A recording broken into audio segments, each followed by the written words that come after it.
আসসালামু আলাইকুম। প্রিয় দর্শক, আজ সকাল থেকেই সোশ্যাল মিডিয়ার বিভিন্ন রকম খবর অথবা পোস্ট অথবা কমেন্ট এগুলো আমাকে বেশ আলোড়িত করছে। মানে আমার নজর কেড়েছে এবং কিছু জিনিস দেখে আমি বিরক্ত হয়েছি। কিছু দেখে মানে কৌতুক অনুভব করেছি এবং কিছু দেখে একটু বিব্রতও হয়েছি। এবং এই পুরো জিনিসগুলো যেগুলো দেখে আমি সবচেয়ে বেশি আমি যে আলোচনাগুলো করছি আরকি, যে বিষয়টা নিয়ে সেটা হলো আমাদের প্রধান উপদেষ্টা উনি যে জাতিসংঘের ৮০তম অধিবেশনে অংশ নিতে যুক্তরাষ্ট্রের নিউ ইয়র্কে গিয়েছেন, সেখানে ওনার সঙ্গে যে বিশাল একটা লড বহর নিয়ে উনি গিয়েছেন, এই ঘটনাটাকে কেন্দ্র করে সরকার দায়িত্ব নেওয়ার পর গত বছর এই সেপ্টেম্বর মাসেই সরকার প্রধান জাতিসংঘে গেলেন।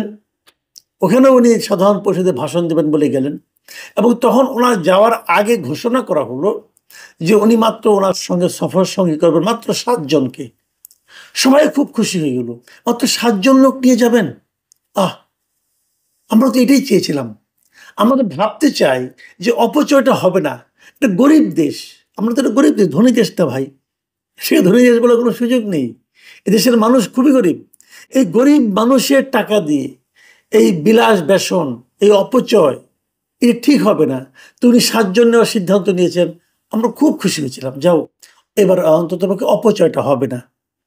কিন্তু দুদিন পরেই দেখলাম ৭ জন না, ৫৭ জনকে নিয়ে উনি গিয়েছিলেন। আমরা দুঃখিত হয়েছিলাম, কিন্তু প্রথম হয়তো ভেবেছিলাম উনি হয়তো বুঝতে পারেননি, হয়তো ওনার সঙ্গী সাথীরা অথবা আমলারা হয়তো ওনাকে একটু ধরিয়ে দিয়েছে বিরাট একটা সংখ্যা, উনি হয়তো কিছু বোঝার আগেই হয়ে গেছে, সংখ্যাগুলি যোগ হয়ে গেছে।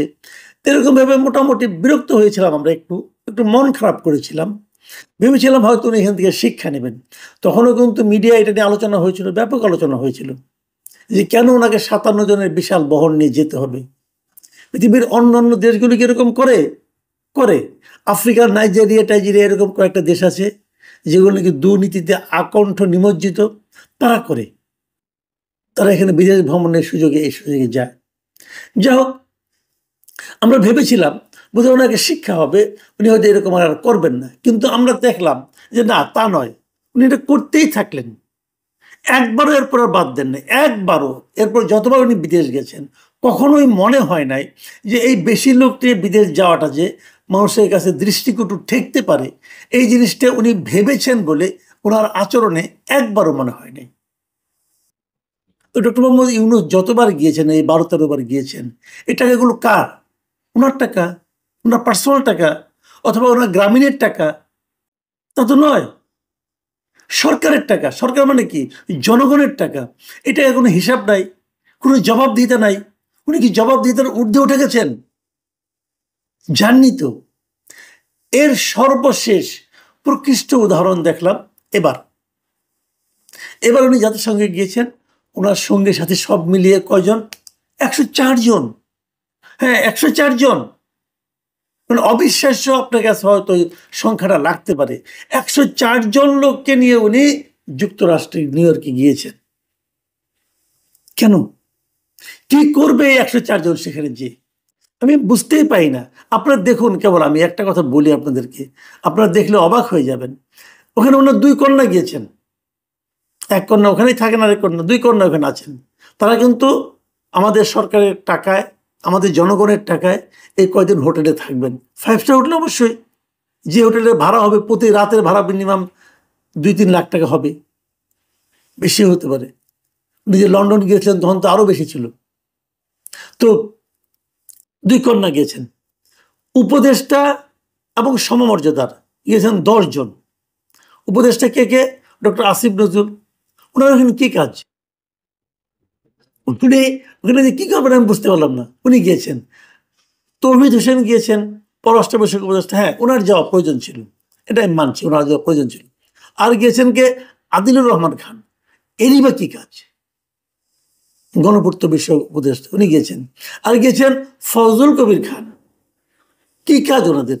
আমি দেখলাম তো একটা ভিডিও দেখলাম, সেখানে ডক্টর ইউনূস বক্তৃতা দিচ্ছেন, তার পেছনে বসে বসে ফজল কবির খান 7 না 8 মিনিটের বক্তব্য, পুরো সময়টা উনি বসে বসে মোবাইল টিপছেন, ওদের কারোর সঙ্গে চ্যাটমেট করছেন আর কি।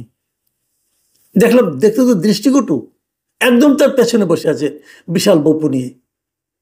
আর গিয়েছেন কে, লুৎফে সিদ্দিকী, খলিলুর রহমান, ওই যে আমাদের নিরাপত্তা উপদেষ্টা খলিলুর রহমান, সিরাজউদ্দিন মিয়া, উনি যেতে পারেন, উনি সেক্রেটারি, ওনার প্রয়োজন ছিল, ওখানে গিয়েছেন। আর গিয়েছেন লামিয়া মোর্শেদ, অবধারিতভাবে, উনি তো যাবেনি, উনি সবসময় যান। ডক্টর ইউনূস যেখানে যান, লামিয়া মোর্শেদ অবধারিতভাবে থাকবেন। দেখুন, এখানে একটা বিশেষ ডেলিগেশন গিয়েছে, এটা নিয়ে অনেক আলোচনা হয়েছে গত কয়েকদিন ধরে।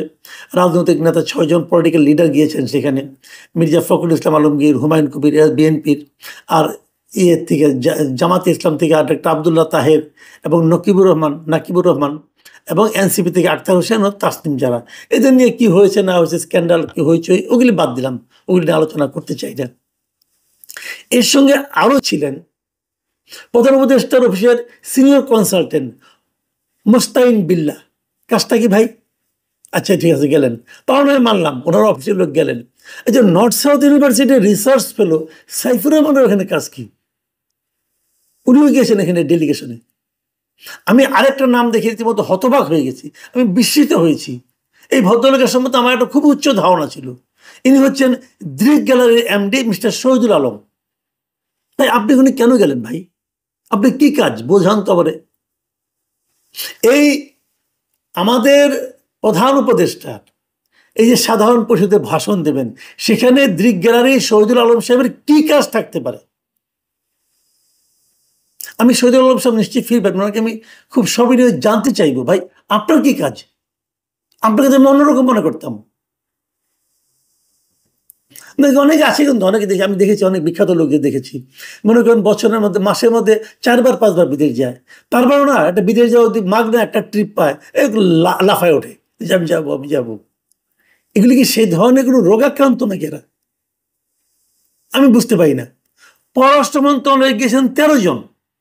আচ্ছা ঠিক আছে, এটা যেতে পারে, পররাষ্ট্র মন্ত্রণালয়ে কাজ থাকতে পারে, তো ওরা তো ওখানে ওনার উপদেষ্টাই আছে। আবার 13 জন লোককে যেতে হবে, কর্মকর্তাকে, সরকারি কর্মকর্তাকে, কেন? বিদায়ের কথা মনে আছে, যিনি বিদেশ থেকে আমাদের প্রচুর বিনিয়োগ নিয়ে আসবেন বলে অনেক কিছু সম্মেলন করলেন, হ্যাঁ, অনেক লোককে আনলেন, লাফায় লাফায় কথা বললেন, এই আশিক চৌধুরী, উনিও গিয়েছেন। প্রধান উপদেষ্টার সামরিক কর্মকর্তা গেছেন 7 জন, আবার অ্যাডভান্স সিকিউরিটি টিমের গেছেন 12 জন, এরা সবাই অধিকাংশ সামরিক কর্মকর্তা। আর ওনার সঙ্গে অ্যাকম্পানিক সিকিউরিটি টিম হিসেবে গেছেন 7 জন। কয়জন হলো? 26 জন। ভাই সিকিউরিটির কি কাজ ওখানে ওনাদের? আমি বুঝতে পারলাম না।